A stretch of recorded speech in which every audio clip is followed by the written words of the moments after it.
afternoon, the UCL management have brought us to court in the London County Court to try and get some kind of possession order or injunction to try and force everyone to move. This is day 10 of the occupation, and obviously their patience has run out, so we've got as many people in today. This room's packed at the minute, just in case the bailiffs come immediately. We're just waiting right now and finding out what's happening at the court. It seems pretty clear from coming up here today. This doesn't seem to be affecting the students' resolve in any way whatsoever. I think it's galvanising it, if anything. I'm amazed at the number of ordinary students here who haven't done stuff like this before, who are just determined to stay. Having just spoken to people now, I understand that you are in the county court today to have possession proceedings against this occupation.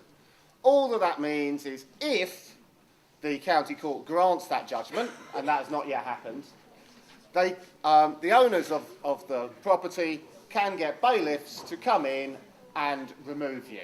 The only legal consequence that I should point out is that under Section 10 of the Criminal Law Act 1977, it is an offence to resist bailiffs. However, it's a rather trivial offence. It is extremely rare. It's in fact unknown, in my experience, for anyone to be imprisoned for it. You might get a fine. And it doesn't really include things like sitting down and just being dragged out. If you actually got up and punched them on the snoot, yes, you probably would be done for that and common assault as well. But since I don't think anyone's intending that, you really don't need to worry very much about the criminal elements of what's going on. The other thing to say is that obviously if bailiffs do come, they will need quite a lot of them, because there seems to be a lot of you. If it is a possession order, I've heard from plenty of people that there's no risk of it being a criminal offence if you passively resist. And I'm wondering if you can back that up, or anyone else can back that up. Yeah, it requires a positive act of you two. Yeah, you'll get away with having a barricade. You will get away with just sitting there. My understanding is that although there's a possession order now, that at the court that could evolve into a court injunction, and that if we stayed after the deadline, then we would be in contempt of court, and that would be a criminal offence. Can you give us some clarity on that? Well, court jails everyone at UCL for contempt. No, very, very unlikely. The role of the police is not to intervene in what is essentially a civil dispute. Even if they grant the possession order and bailiffs come and physically are taking you out, it is not the job of the police to intervene in that process. Lord Sedley said in a judgment in 1990 that the role of the police in that is to preserve the Queen's peace. It's to be there to make sure that there isn't a breach of the peace, and so not get involved in what is essentially a civil dispute. So should police officers turn up, obviously they've got a power of entry to prevent the breach of the peace, but if you're being peaceful, then they should direct their attentions towards the people who are using violence. We had a meeting with Rex Knight yesterday. He's now confirmed twice to us that no students will face any disciplinary action for participating in the occupation. However, he cannot guarantee that there won't be actions taken against people outside of that. So say if someone was violent or there was any criminal damage, but for just participating in the occupation, he said twice now there'll be no disciplinary action from the university.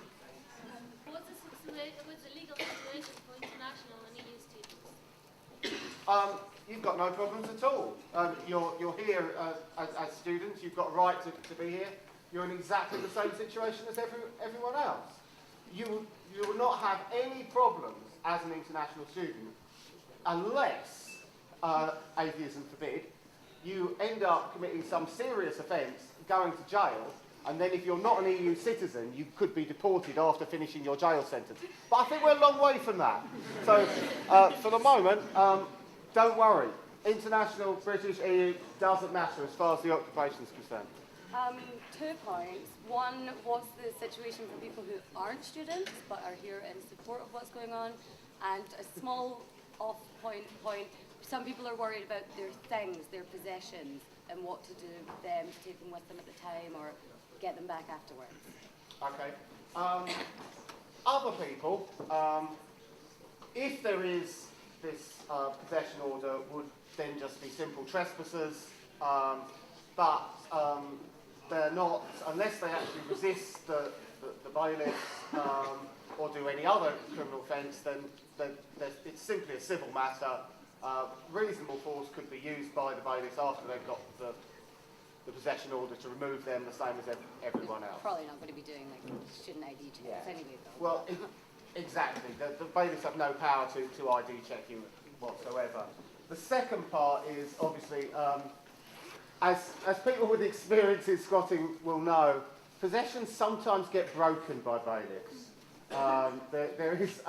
There is always a danger that with their big, clumsy foots and steroid-altered minds that they may trample on your possessions. So I would say it is worthwhile having things that are valuable or things that are easily damaged safely out of the way as far as possible. So if they do eject us, one, how long till we can come back, or two, can we go somewhere else to affect whether we can do that? We'll have to see what the actual court order says, but I presume it simply will say that the possession order is on this place. So if you go somewhere else, the other good thing is that if it is true that it is put on persons unknown, once the possession has been effected, then should other unknown people come and do it, then yeah, you see what I mean? Then they'll have to go back to court, get a new one.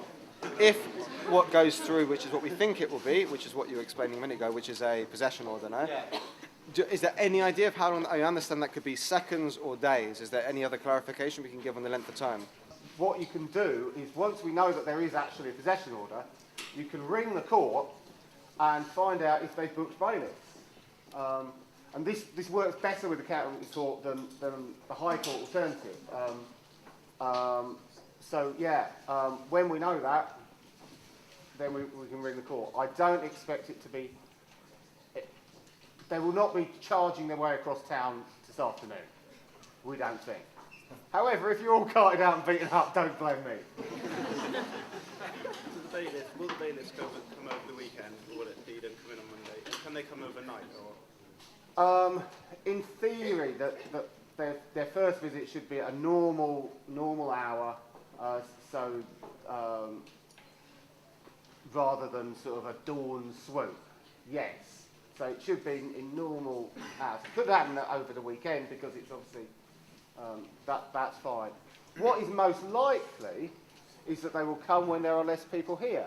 I would nominate Thursday next week as a potential big day when many people may be out trying to see Mr. Clegg and persuade him to change his small mind.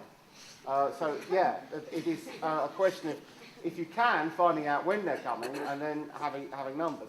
Of course, once they have come a few times and found there's too many people, then they may say that it's legitimate to come at some other time when people aren't looking, which is sneaky, but tends to happen. We need to keep occupying universities right now. We need to keep the pressure on coming up to the next Thursday's vote, but we have to have a plan for what's going on after that. We have to have student worker liaison committees between students and staff in all the universities. All the universities occupying need to work together, and those that haven't yet occupied or have been occupied and thrown out. We need to be getting all the non-academic staff on campus, all the cleaners, all the security, all those outsourced fucked individuals working together as well. And we need to make this a movement that continues after this vote in Parliament, fighting the entire Cuts agenda.